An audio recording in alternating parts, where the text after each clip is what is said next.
Gue mau kalian bayangin kalian selamat dari salah satu tragedi paling mengerikan dalam sejarah manusia. Tubuh kalian kena luka bakar, telinganya rusak, terus kota-kota di sekeliling kalian juga berubah jadi neraka dalam hitungan detik aja.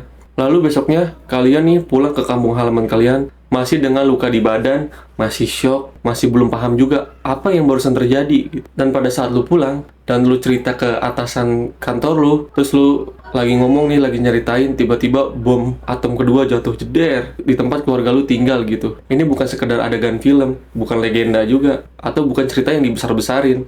Inilah kisah nyata dari seorang yang bernama Tsutomu Yamaguchi, pria yang selamat dari dua bom atom Hiroshima dan Nagasaki, dan hidup cukup lama dan menceritakan semua kejadian itu kepada dunia. Betapa mengerikannya perang ketika manusia mulai bermain dengan senjata pemusnahan massal. Sebetulnya kisah ini tuh jarang terjadi gitu di dunia, dan hampir mustahil harusnya.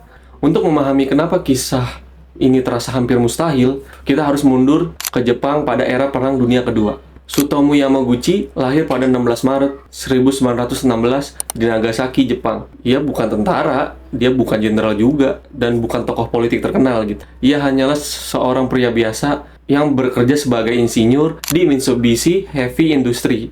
Pekerjaannya berhubungan dengan desain kapal, terutama kapal tanker. Hidupnya setidaknya di permukaan terlihat sangat sederhana lah, orang itu humble gitu. Dia punya istri bernama Hisako. Mereka juga punya anak laki-laki yang masih kecil banget. Seperti banyak kepala keluarga lain di masa perang, Yamaguchi cuma ingin satu hal, kerja, pulang, dan menjaga keluarganya tetap hidup di tengah situasi Jepang yang makin kacau gitu. Tapi kalian semua tahu, hidup di Jepang pada tahun 1945 itu bukan hidup yang tenang. Di titik itu, Perang Dunia udah mendekati babak akhir. Jepang terus-menerus didesak. Kota-kota dibombardir, persediaan makanan menipis, masa depan terlihat gelap. Banyak warga sipil hidup dengan kecemasan setiap hari. Mereka tahu satu hal, perang ini belum selesai. Dan setiap pagi, bisa jadi itulah pagi terakhirnya mereka gitu. Yamaguchi sendiri sebenarnya termasuk orang yang diam-diam muak dengan perang. Ia melihat perang bukan sebagai sesuatu yang heroik gitu, tapi sesuatu yang menggerus hidup manusia sedikit demi sedikit. Namun, seperti kebanyakan orang biasa, ia tidak punya kuasa sama sekali ya kan untuk menghentikan perang ini semuanya.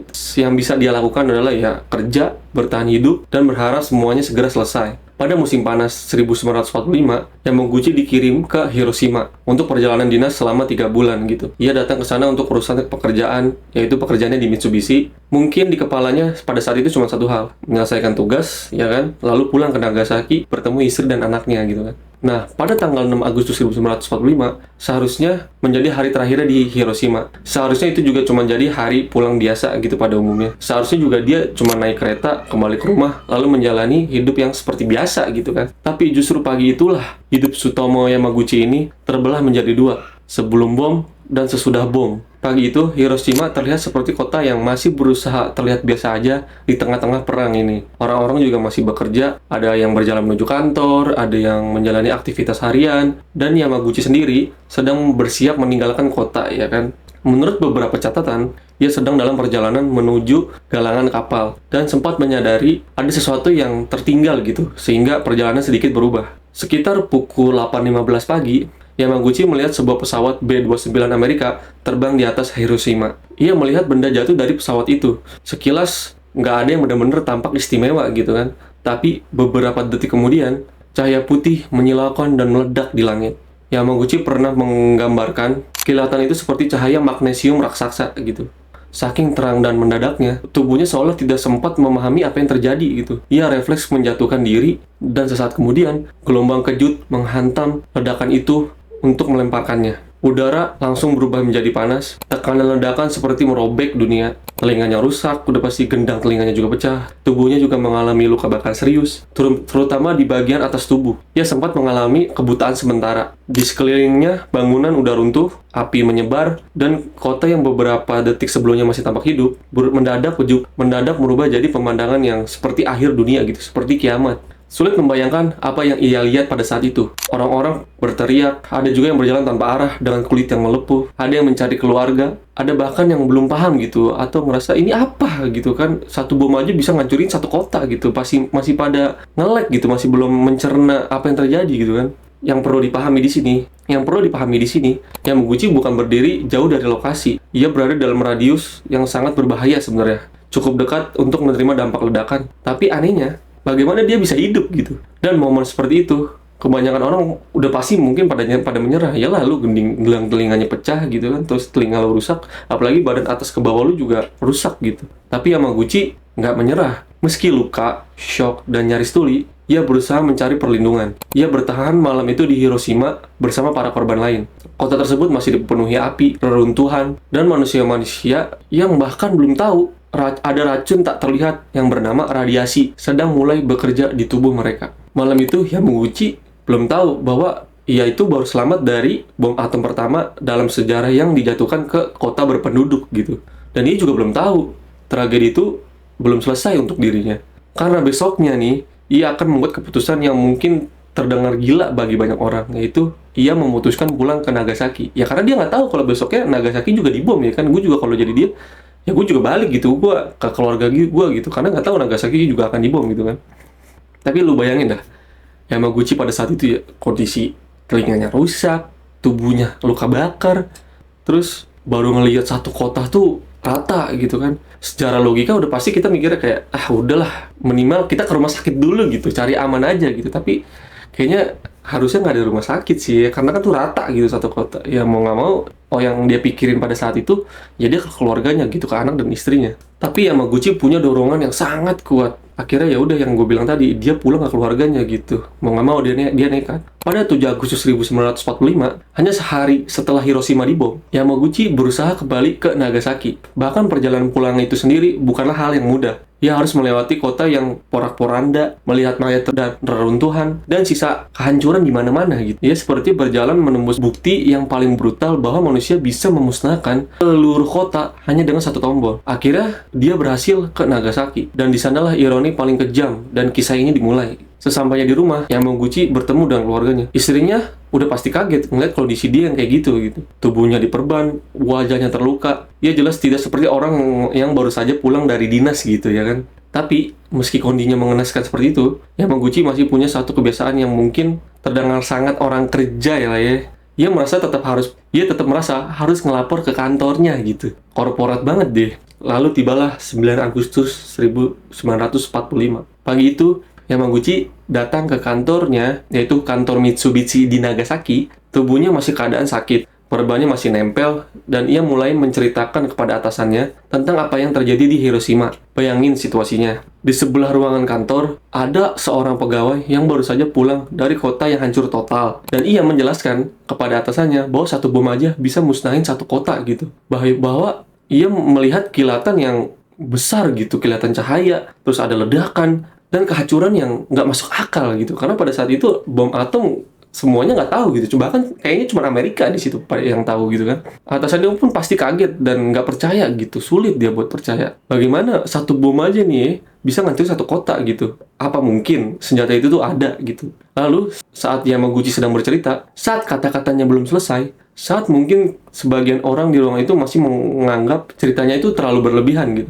cahaya putih itu muncul lagi di langit-langit. Bukan di Hiroshima tapi di Nagasaki. Yamaguchi melihat kelihatan yang sama seperti di Hiroshima gitu. Merasakan guncangan yang sama persis. Mendengar kehancuran yang sama gitu. Seolah mimpi buruk yang baru kemarin terjadi lagi gitu. Mengejarnya pulang kan ke Nagasaki gitu. Ada satu kalimat yang kemudian sangat terkenal dari kesaksian Yamaguchi. Kurang lebih, ia menggambarkan momen itu dengan perasaan seperti, "Aku pikir awan jamur itu mengejarku dari Hiroshima." Dan jujur aja, kalimat itu terasa mengerikan kalau dipikir-pikir ya kan. Karena itulah yang sebenarnya terjadi secara emosional gitu. Belum sempat ia memproses trauma yang pertama, kedua datang lagi menghantam dia gitu, menghadang kota yang dia baru datengin, yaitu Nagasaki. Bom atom kedua yang dijatuhkan ke Nagasaki adalah Fat Man. Jika Hiroshima adalah luka yang belum sempat mengering, maka Nagasaki adalah pisau yang memotong luka itu sekali lagi. Bedanya, kali ini yang dipertaruhkan bukan hanya nyawa sendiri, tapi keluarganya ya kan, karena keluarganya itu tinggal di Nagasaki, istrinya dan anaknya.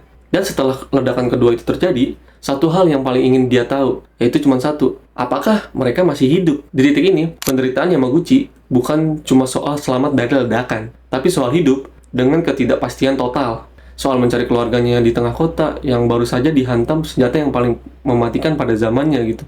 Soal menahan rasa sakit, kebingungan, trauma, dan rasa takut dalam waktu yang nyaris bersamaan gitu. Cuman beda 1 hari, bayangin. Dan yang membuat kisah ini makin meyakinkan adalah ada satu fakta sederhana. Tsutomu Yamaguchi bukan orang yang mengejar bahaya gitu. Bukan orang yang nekat gitu sebenarnya. Dia bukan orang yang sengaja menantang maut, tapi cuma pria biasa yang kebetulan dia dinas ke tempat lain dan balik ke kampung halamannya untuk bertemu istri dan keluarganya gitu. Dan dalam 2 hari, dia berada di 2 hari yang paling buruk yang pernah dia alami di masa hidupnya. 2 kali, bayangin. Setelah ledakan Nagasaki, Yamaguchi itu masih anehnya masih kuat gitu. Udah kena 2 kali. Anehnya itu dia masih bisa bergerak gitu, walaupun dengan kondisi yang luka bakar gitu dari atas sampai bawah. Dan dia pulang mencari keluarganya. Coba bayangin kondisi kota waktu itu. Api, debu, bangunan ambruk, orang-orang terluka, serta jeritan di mana-mana. Dan di tengah semua itu, ada seorang pria yang bahkan belum pulih dari bom pertama, harus nyari istri dan anaknya sambil dihantui kemungkinan terburuk gitu kan. Untungnya, dalam salah satu keajaiban kecil, di tengah lautan tragedi itu, istri dan anak Yamaguchi selamat. Bukan tanpa bahaya, jelas. Mereka tetap kena dampak perang dan radiasi. Dan hidup mereka setelah itu nggak pernah benar-benar balik normal. Tapi setidaknya, di tengah kehancuran yang sebesar itu, Yamaguchi nggak kehilangan keluarganya pada hari itu. Tapi selamat bukan berarti semuanya selesai. Justru di sini bagian yang paling sunyi dari kisahnya dimulai. Karena bom atom gak cuma ngebunuh lewat ledakan aja. Dia ngebunuh pelan-pelan, lewat radiasi, lewat penyakit, lewat trauma yang nempel bertahun-tahun. Yamaguchi ngalamin banyak dampak kesehatan setelah pengeboman. Dia kena luka bakar, masalah pendengaran, dan efek radiasi yang terus mengejar di hidupnya. Di tahun-tahun berikutnya, keluarganya juga mengalami berbagai gangguan kesehatan gitu. Istrinya, Hisako, juga kena radiasi dan kemudian mengalami masalah kesehatan yang serius. Anak-anak mereka juga dilaporkan punya persoalan medis gitu kan. Dan mungkin inilah sisi yang paling tragis dari sebuah bom atom. Bahkan jika seseorang pun selamat, sebenarnya perang belum benar-benar selesai di dalam tubuhnya.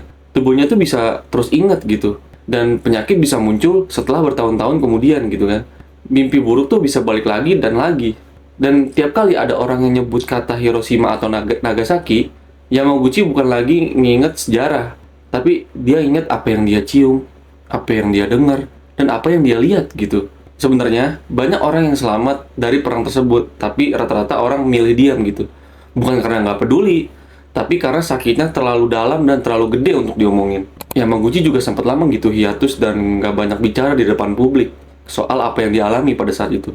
Mungkin karena trauma, atau karena capek juga, atau juga karena gimana caranya ngejelasin ke mereka sesuatu yang mereka tuh nggak pernah lihat dan nggak pernah rasain gitu. Tapi makin tua, Yamaguchi merasa diem aja tuh nggak cukup gitu. Kalau dia selamat dari 2 bom atom, mungkin ada alasan kenapa dia masih hidup sampai sekarang. Dan dari situ, kisahnya berubah. Bukan lagi kisah korban, tapi kisah saksi. Bertahun-tahun setelah perang itu selesai, Tsutomu Yamaguchi mulai lebih terbuka cerita soal pengalamannya. Dia nulis, dia berbicara, dan ikut nyuarain penolakan terhadap senjata nuklir gitu. Buat dia, bom atom bukan lagi alat perang. Bom atom itu penghinaan buat martabat manusia gitu. Senjata yang bukan hanya membunuh tentara, tapi juga ngancurin anak-anak, ibu, ayah, keluarga, bahkan masa depan gitu. Yamaguchi akhirnya dikenal sebagai simbol hidup dari horornya senjata nuklir gitu. Yang bikin kisah ini makin gila, pemerintah Jepang akhirnya mengakui secara resmi kalau dia adalah salah satu orang yang kena dampak dari 2 pengeboman atas Hiroshima dan Nagasaki. Ada orang lain juga yang mengalami dua-duanya juga gitu. Tapi Yamaguchi adalah sosok yang paling dikenal dan diakui secara resmi sebagai Njiu Hibakusha alias korban bom atom ganda. Sebenarnya istilah itu absurd gitu. Korban bom ganda atau korban bom atom ganda gitu. Kayak sejarah sendiri udah kehabisan kata gitu buat ngejelasin apa yang terjadi sama dia gitu. Di tahun-tahun terakhir hidupnya, Yamaguchi bukan soal ngomong perluncutan atau ngomongin topik senjata nuklir, tapi dia juga nyampein pesan damai ke forum internasional gitu. Bukan sebagai politisi, tapi bukan juga sebagai akademisi, tapi sebagai orang yang pernah berdiri di 2 kota yang dibakar bom atom dan masih hidup cukup lama, dan bilang kepada dunia, jangan pernah biarin kejadian ini tuh berulang lagi gitu. Akhirnya Sutomo Yamaguchi meninggal pada tanggal 4 Januari tahun 2010 di usianya yang ke-93 tahun. Dia hidup jauh lebih lama dari apa yang kita bayangin gitu.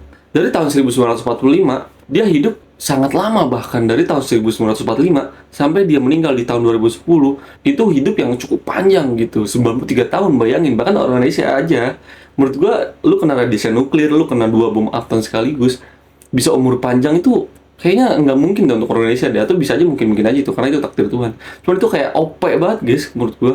Jadi kayak udah miracle aja gitu, udah takdir lah ya. Tapi sebenarnya warisannya bukan hanya fakta dia berhasil bertahan hidup gitu. Tapi warisan terbesarnya adalah ya kesaksiannya itu sendiri gitu. Ternyata di balik angka korban atau di balik serangan nuklir atau di balik buku sejarah ada manusia yang tubuhnya hangus, keluarga yang ketakutan, hidupnya berubah selamanya. Dia mau gimana pun kondisinya, walaupun tubuhnya hampir hangus gitu setengah badan, terkena radiasi dampak nuklir, bahkan gendang telinganya sempat rusak, dia tetap semangat buat ngejalanin hidup gitu sampai tetap bangun gitu di besok paginya, atau dia tetap kerja gitu. Setelah apa yang dia alami selama ini, kisah Sutomo Yamaguchi bikin kita sadar sebenarnya kalau sejarah itu nggak selalu soal tanggal, nama bom, atau negara siapa lawan siapa gitu kan. Tapi kadang sejarah itu juga bisa dari orang biasa yang dipaksa ngalamin sesuatu yang sebenarnya nggak boleh, atau kalau bisa jangan gitu dialami oleh manusia manapun. Bayangin, dia selamat dari Hiroshima, dia selamat juga dari Nagasaki. Tapi sebenarnya yang paling penting, dia nggak biarin kisah itu mati dengan dirinya gitu. Dia memilih jadi pengingat kalau perang, apalagi kalau udah menyentuh senjata pemusnah massal ya, selalu ninggalin luka yang jauh lebih panjang daripada yang kelihatan di foto atau film dokumenter gitu. Jadi nih, menurut kalian nih ya, pelajaran apa yang paling besar dari kisah Sutomo Yamaguchi ini? Tulis pendapat kalian di kolom komentar ya. Dan selesai sudah kisah dari Sutomo Yamaguchi ini ya kan. Kalau kalian suka sama video ini atau kalian suka sama si cerita-cerita sejarah ini, kalian bisa like, kalian bisa komen, kalian bisa subscribe juga buat support gue, dan jangan lupa nyalain notifikasinya ya kan. Kalian juga bisa mau request mau dibawain kisah tentang apa atau apapun, gue bisa terima gitu kan. Nanti gue akan bawain, bisa komen di bawah ya guys. See you di video selanjutnya. Bye bye.